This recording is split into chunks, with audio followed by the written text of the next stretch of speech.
for the past 30 years. That success has been built on the concept of community-oriented policing. For this audience, community policing is not a catchphrase. It is not an isolated program or an adjunct unit. It is the foundation of effective public safety. Community policing is based on the idea that public trust is essential to ensuring public safety. It is a model of policing focused on engaging the community as a full partner and ensuring that the safety and civil liberties of every person are protected. And it is a model that the COPS office has worked to perfect for 3 decades. One of the many privileges of having served multiple tours of duty here at the Justice Department is that I'm now getting to celebrate institutions whose births I witnessed. It was during my 3rd term, my 3rd tour of duty at the department, that Congress created the COPS office. That office then had the enormous task to put 100,000 new police officers on the streets, and it succeeded. But the COPS office mission is more expansive than just hitting a target.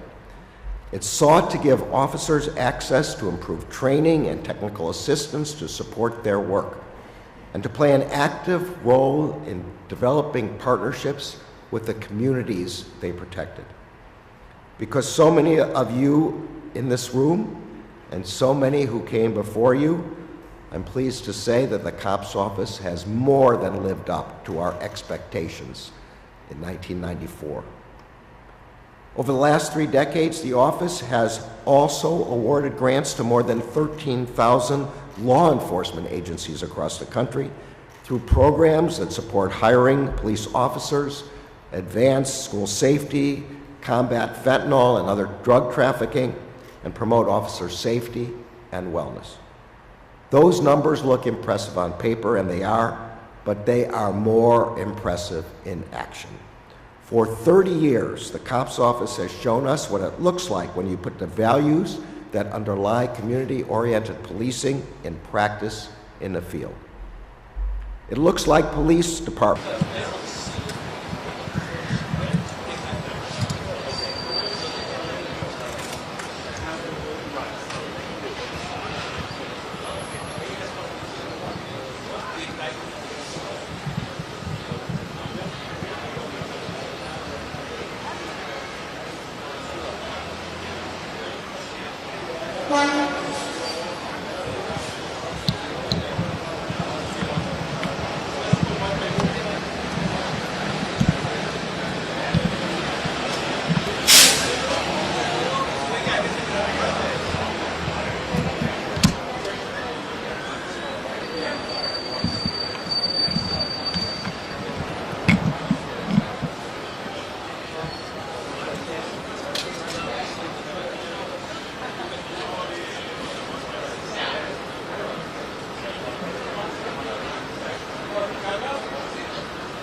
One, two, two, two, two, 3, 4, 5, 6, 7, 8, 10. 1, 2, 2, 3, 4, 5, 6, 7, 8, 10. 9, 8, 7, 6, 5, 4, 3, 2. What?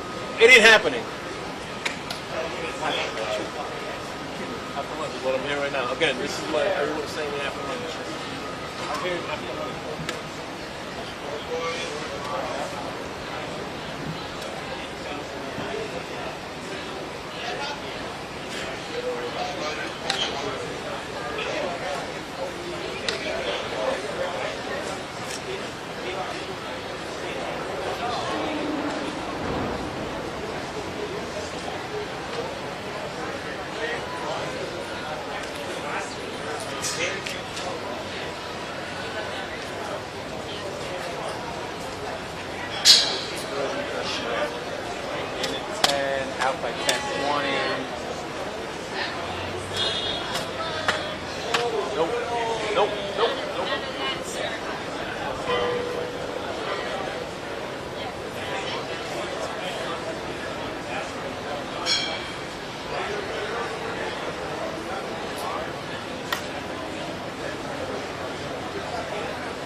No, van los dos. Vamos a los dos.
Okay.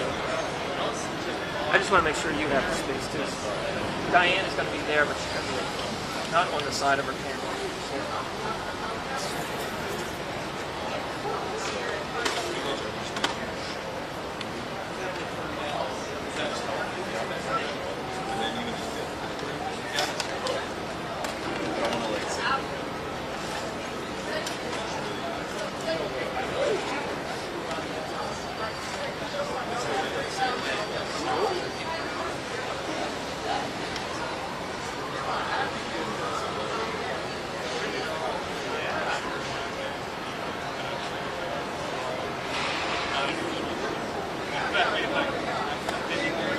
I'll see what I can do.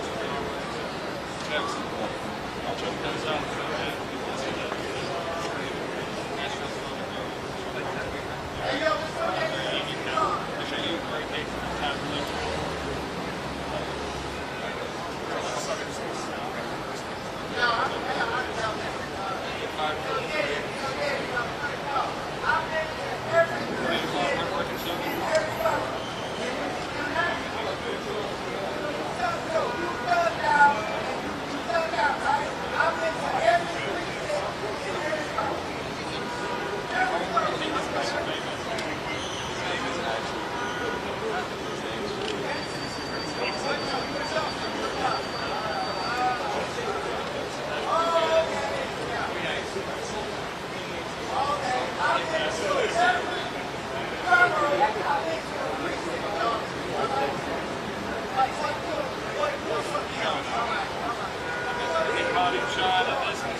Good morning, everyone. My name is Damian Williams, and I'm the U.S. Attorney here in the Southern District of New York. Today, I'm announcing the unsealing of a 3-count indictment, charging Sean Combs with racketeering conspiracy, sex trafficking, interstate transportation for prostitution. The indictment alleges that between at least 2008 and the present, Combs abused, threatened, and coerced victims to fulfill his sexual desires, protect his reputation, and conceal his conduct. As alleged in the indictment, to carry out this conduct, Sean Combs led and participated in a racketeering conspiracy that used the business empire he controlled to carry out criminal activity, including sex trafficking, forced labor, kidnapping, arson, bribery, and the obstruction of justice. Let me say a little bit more about the charges. The indictment alleges that Combs abused and exploited women and other people for years, and in a variety of ways. As alleged, Combs used force, threats of force, and coercion to cause victims to engage in extended sexual performances with male commercial sex workers, some of whom he transported or caused to be transported over state lines. Combs allegedly planned and controlled the sex performances, which he called freak-offs, and he often electronically recorded them. The freak-offs sometimes lasted days at a time, involved multiple commercial sex workers, and often involved a variety of narcotics, such as ketamine, ecstasy, and GHB, which Combs distributed to the victims to keep them obedient and compliant. As alleged, when Combs didn't get his way, he was violent, and he subjected victims to physical, emotional, and verbal abuse so that they would participate in the freak-offs, and that Combs hit, kicked, threw objects at, and dragged victims, at times by their hair. On one occasion in March of 2016, that conduct was captured on video and later reported in the media. Specifically, Combs kicked, dragged, and threw a vase at a victim in a Los Angeles hotel when the victim was attempting to flee. As alleged, these assaults often resulted in injuries to the victims, which took days or weeks to heal. In addition to the violence, the indictment alleges that Combs threatened and coerced victims to get them to participate in the freak-offs. He used the embarrassing and sensitive recordings he made of the freak-offs as collateral against the victims. And the indictment alleges that he maintained control over the victims in several ways, including by giving them drugs, by giving and threatening to take away financial support or housing, by promising them career opportunities, by monitoring their whereabouts, and even by dictating their physical appearance. Because of all of this, the indictment alleges that the victims did not believe they could refuse Combs without risking their security or facing more abuse. The indictment also alleges other acts of violence undertaken by Combs and others, including violence against witnesses to his abuse, kidnapping, and arson. The indictment alleges that on more than one occasion, Combs carried or brandished firearms to intimidate and threaten victims and witnesses. Now, Combs did not do this all on his own. As I mentioned, Combs has been charged with RICO conspiracy. He used his business and employees of that business and other close associates to get his way.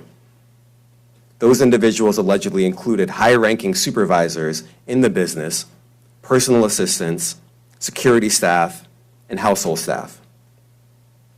The indictment alleges that those individuals facilitated the freak-offs.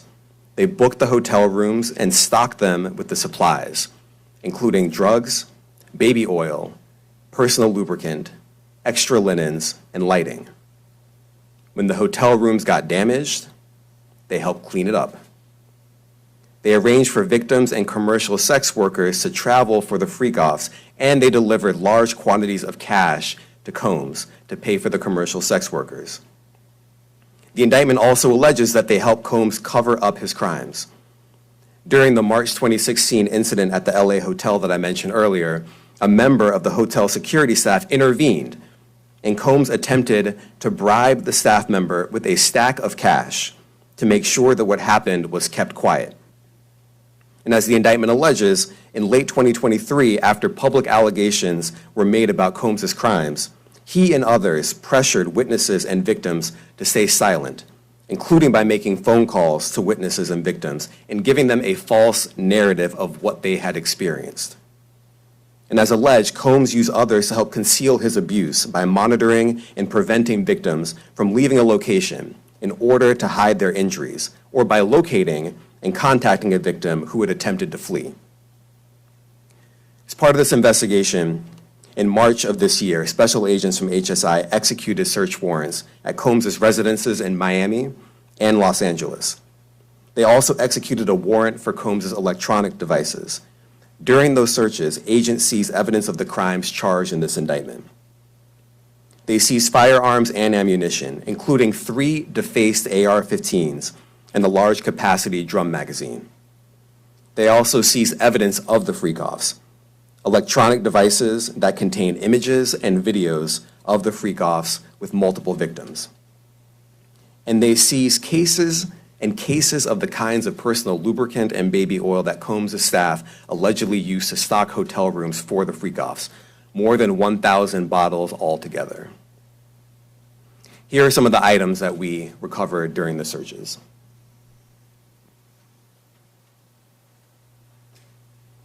As you can see here, this is a drum magazine, large capacity, and it contains, I believe, 59 rounds. I mentioned as well, we recovered 3 AR-15s. This is a close-up shot of one of the AR-15s, and you can see right here, the serial number has been thoroughly defaced. Another picture of more ammunition and parts of 2 AR-15s right there. Now, I want to be clear about 2 things. First, this office is determined to investigate and prosecute anyone who engages in sex trafficking, no matter how powerful or wealthy or famous you may be. No one should doubt our commitment on that. A year ago, Sean Combs stood in Times Square and was handed a key to New York City. Today, he's been indicted and will face justice in the Southern District of New York. Second, we are not done. This investigation is ongoing, and I encourage anyone with information about this case to come forward and to do it quickly. Anyone with information can call 1-877-4HSI-TIP. I want to express my deep appreciation for the victims and witnesses who have used their voices and helped bring this criminal conduct to light. We would not be here without them. I also want to thank the dedicated case agents on the HSI Trafficking in Person Squad in New York. They have been with us since day one and have worked tirelessly on this investigation. They will continue to be invaluable partners to us. I also want to thank the incredible agents and analysts from SCNY who have also provided tremendous assistance on this case. I'm deeply grateful for their continued work. And finally, I want to thank the outstanding career prosecutors from SCNY who are handling this case. Meredith Foster, Emily Johnson, Chrissy Slavic, Madison Smeisler, and Mitzi Steiner, and their supervisors, Jamie Backleepter and Jacqueline Kelly. They are members of the Civil Rights Unit in our criminal division. We created the Civil Rights Unit when I became U.S. Attorney. I'm deeply proud of their work on this and so many other cases. I'll now take some questions. Aaron Katursky, ABC. Thanks, Nick. Damian, thanks. The indictment describes aggressive, open, violent, hedonistic abuse that you say was recurrent and widely known. Why did it take law enforcement so long to intervene? How many women were victimized by Sean Combs, and how many others were involved? Look, our investigation is ongoing. We are committed to bringing justice to everyone who's been victimized by the defendant. I can't tell you why it took so long. I think the better focus is on the fact that we are here today. And we are committed to making sure that justice is done. Next question. Thank you. Julia Ainsley, NBC. Thank you for doing this. You said we are not done and that Combs did not do this alone. Do you foresee that there could be other charges related to this case? I'm not taking anything off the table. Janet Fisher, Newsday. What's the difference between the sex trafficking and promoting travel for the purpose of prostitution? Well, there are different crimes with different elements. I don't think we should get into the nitty-gritty of the legal discussion right now, but the sex trafficking, we believe, they're all serious offenses, but the sex trafficking conduct carries some significant penalties, and we are gratified that we were able to bring that charge. Is one more coercive than the other? I'm not going to be able to get into that, but you can look it up, and yes, sex trafficking, especially when it involves coercion or force, is a very serious crime, and it carries significant penalties. Good afternoon, Darla Miles, ABC7 New York. Thank you for this press conference and for the details. 2 questions. In context of this indictment and the information that was presented to the grand jury, are you able to clarify the number of victims? It's mentioned plural in the indictment, but can you specify the number of victims just for this particular indictment? And secondly, can you provide details about the alleged arson? Unfortunately, I'm not able to provide either. The number of victims, you are correct. We are intentional in saying multiple. The details of the arson incident are limited to what we have in the indictment and also the detention letter that we filed, which contains more details than the indictment does at various points, but we don't have anything more beyond that. Next question. Lynn Tran, CNN. Are any of his accomplices or associates under investigation? And additionally, could he face any more charges? So the investigation is ongoing. That means both as to him and to anyone else who we believe committed the crime with him. Next question. Juliet Papa. Hi, good morning from 1010 Wins. Any indication that some of the women or victims here were imprisoned in his residences, and did he have locations where he kept them, and were not allowed to leave? And also, he's indicted here, although there were searches and raids in LA, Miami. Why in New York? Well, I'm biased. I'm the U.S. Attorney in the Southern District of New York. I think that we have an outstanding track record of bringing some of the most impactful, sprawling, complex, difficult sex trafficking, human trafficking, labor trafficking, you name it. The Southern District of New York can do it, and so we're very proud of that. And so the scope and complexity of this investigation isn't something that we ran from. It's something that we embrace, and we will continue to do that. As to your question about whether he imprisoned anyone, all I can say is that, I mentioned this March 2016 incident where something was caught on video, where a victim was attempting to flee, and there was violence that was associated with it. Was that at the residence or a hotel? That was at a hotel. Matthew Lee, Inner City Press. Thanks a lot. Does your office intend to seek remand, or are you reaching a bail package? And if you're willing, how would you contrast this with the R. Kelly case in EDNY in terms of the elements? Thanks. So we will be seeking detention. We have filed a letter laying out our reasoning for seeking pretrial detention. I'm not going to be able to expand beyond what's in the letter, but it contains all of the reasoning, and it contains the law as well. There is a presumption of detention in a case like this, and we think that's warranted. John Anise, New York Daily News. Thank you. I was hoping to get some more detail about the searches of his residence, the guns, the cases of lubricant, and the videos. Where were they found amongst his residence? Were they all scattered around the houses in one place? I kind of wanted to just get a better picture of how that stuff was found. Well, look, I think that some of the details that you're seeking are in the detention letter. So, for instance, some of the AR-15s, 2 of the 3 defaced AR-15s were found in his bedroom closet in Miami, broken down into parts, along with magazines, with ammunition loaded in them. So some of that detail is in the detention letter. Beyond that, I'm not going to be able to get into where other items were stored. Ben Kochman, Post. Hey, thanks for doing this. Your office was the office that had been prosecuting Jeffrey Epstein before he died in custody. I have not read your detention memo yet. It's the first thing I'm going to do after this ends. But does the memo address, or is your office concerned with with Combs' safety in custody, given what happened with Epstein? So we are concerned with anyone's safety whenever they are detained prior to trial. It's part of our obligations to keep people safe as well. It's part of the criminal justice system. So, but I do not draw any sort of connection between Jeffrey Epstein's suicide and what may or may not happen to any other defendant while they are detained pre-trial. And of course, the decision whether to detain the defendant will be up to a judge. Our position is that pretrial detention is warranted under the law and based on the facts of this case, and I'll leave it at that. Are some of the prosecutors on this case some of the same prosecutors that had been handling that or that worked on the Maxwell case? So I'm not going to get into the staffing. I will say that this team, this group of AUSAs, this incredible group has been working on this case around the clock, and they've had their hands full. Next question.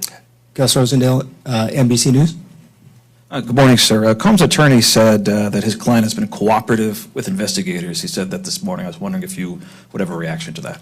Let me just say this. I think that generally and with increasing frequency, the word cooperative or cooperating has taken on tremendous elasticity and no longer really bears any relation to what the word means when we use it in a very specific context. So responding to lawful process and the like does not qualify as cooperation when we use that term here.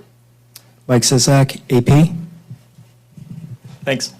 To that end, was there any discussion of Mr. Combs surrendering? I understand he was taken into custody at a hotel in Manhattan last night, and maybe that wasn't the plan. Can you elaborate on how that came about and why that was? I'm not going to be able to get into any sort of operational details as to how he was taken into custody and when. He is in custody right now. He will be appearing in court later today. Was there any discussion of him surrendering, given they claim he's cooperating? I'm not going to be able to get into law enforcement tactics or operations. You make a big deal of the guns, but how come they're not charged outright or with obliterating serial numbers?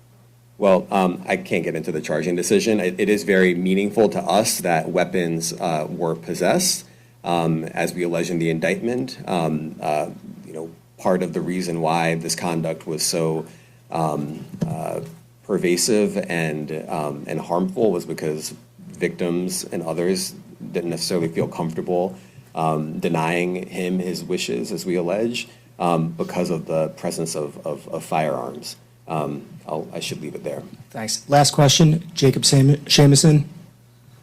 Jacob Shamsian, Business Insider. Thank you. Given that he's the sole defendant in this case and that you allege he's part of a conspiracy that involves members of his companies, do you anticipate a superseding indictment that bring allegations against other members of his companies or other co-conspirators as well? I can't take anything off the table. Anything is possible. Our investigation is very active and ongoing. And I think a lot of you who cover this office know that when we say such things, that developments are certainly foreseeable, but I cannot predict them sitting here today. All right, thank you, everyone. Thank you. What part of his business empire is exposed to the Thank you, everyone. Thank you.